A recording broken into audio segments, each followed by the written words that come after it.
A vida de Carlos Mendes era simples, quase invisível. Um homem de 40 e poucos anos, mãos calejadas de anos trabalhando como mecânico em uma oficina decadente na periferia de São Paulo. Seu apartamento minúsculo mal tinha espaço para uma mesa de jantar, e as contas atrasadas eram uma sombra constante. Ele não reclamava, apenas seguia em frente, como sempre fizera desde que se lembrava. Até o dia que um envelope amarelado, esquecido em um arquivo poeirento, rasgou sua realidade ao meio. Tudo começou com um vazamento. O teto do escritório do antigo cartório onde Carlos havia nascido desabou após uma tempestade, expondo caixas de documentos antigos que não eram abertas há décadas. Enquanto funcionários tentavam salvar o que podiam, uma estagiária encontrou um testamento com um nome familiar: Eduardo Mendes, avô de Carlos. O documento, datado de 1985, mencionava uma cláusula obscura: uma herança bloqueada em um banco suíço, aguardando um herdeiro que nunca foi encontrado. A quantia? Quase 20 milhões de dólares. A notícia chegou a Carlos como um telefonema casual de um advogado que mal acreditava no que estava lendo.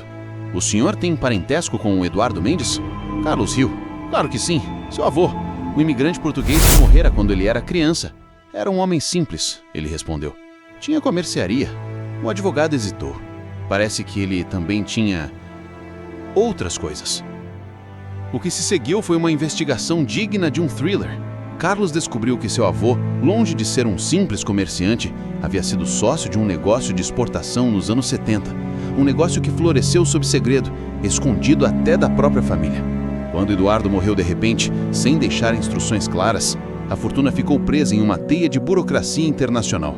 E lá permaneceu, esquecida, enquanto Carlos crescia na pobreza, sem ideia de que seu nome estava em um arquivo em Genebra. Mas provar que ele era o herdeiro legítimo não seria fácil. Bancos exigiam documentos que haviam sumido, parentes distantes surgiram do nada reivindicando parte do dinheiro, e Carlos, um homem que mal sabia usar um computador, se viu mergulhado em contratos em alemão e reuniões com advogados em salas de vidro fumê. A cada passo, ele se perguntava: como meu avô, um homem que morava em um apartamento de 2 cômodos, acumulou tudo isso? A resposta estava em uma foto desbotada que ele encontrou numa caixa de sapato no sótão de uma tia. Lá estava Eduardo, de terno, ao lado de homens que Carlos reconheceu de reportagens antigas, figuras poderosas da indústria cafeeira. Seu avô não era sócio menor, era o negociador, o homem que fechava acordos nos bastidores, enquanto outros colhiam os louros. E por medo de sequestro ou inveja, ele apagou seu próprio rastro. Quando o primeiro depósito finalmente caiu na conta de Carlos, ele não comemorou. Sentou-se no banco de praça onde sempre almoçava, olhando para o celular como se os números fossem uma miragem. 30 anos. 30 anos de aluguéis atrasados, de peças usadas, de dizer "não dá" quando sua filha pedia uma bicicleta nova. Agora ele poderia comprar uma loja de bicicletas inteira. Mas o dinheiro não apagou as marcas da vida que ele já viveu. Carlos manteve a oficina, não por necessidade, mas porque era dele. Aos poucos, porém, as mudanças vieram. Uma casa segura para sua família, uma bolsa de estudos para a filha, um silêncio diferente nas madrugadas, quando as contas não mais o acordavam em pânico.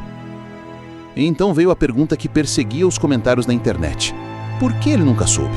A resposta era mais simples do que as teorias sugeriam. Eduardo não escondeu a fortuna por maldade. Ele fez o que muitos pais fazem: tentou proteger os seus do perigo que o sucesso traz. Só não imaginou que, ao fazê-lo, condenaria o neto a décadas de uma vida que poderia ter sido diferente. No último quadro da história, Carlos está de pé em um cemitério em Lisboa, diante de uma lápide simples com o nome do avô. Ele não diz nada, apenas deixa cair no chão um recibo, o primeiro depósito que enviou para uma ONG que ajuda famílias de imigrantes. Talvez ali, Eduardo finalmente entendesse: o verdadeiro legado nunca foi o dinheiro, foi a chance de quebrar o ciclo. Se você gostou dessa história incrível, não se esqueça de se inscrever e ativar o sininho para mais documentários surpreendentes. Deixe nos comentários o que você faria se descobrisse uma herança perdida.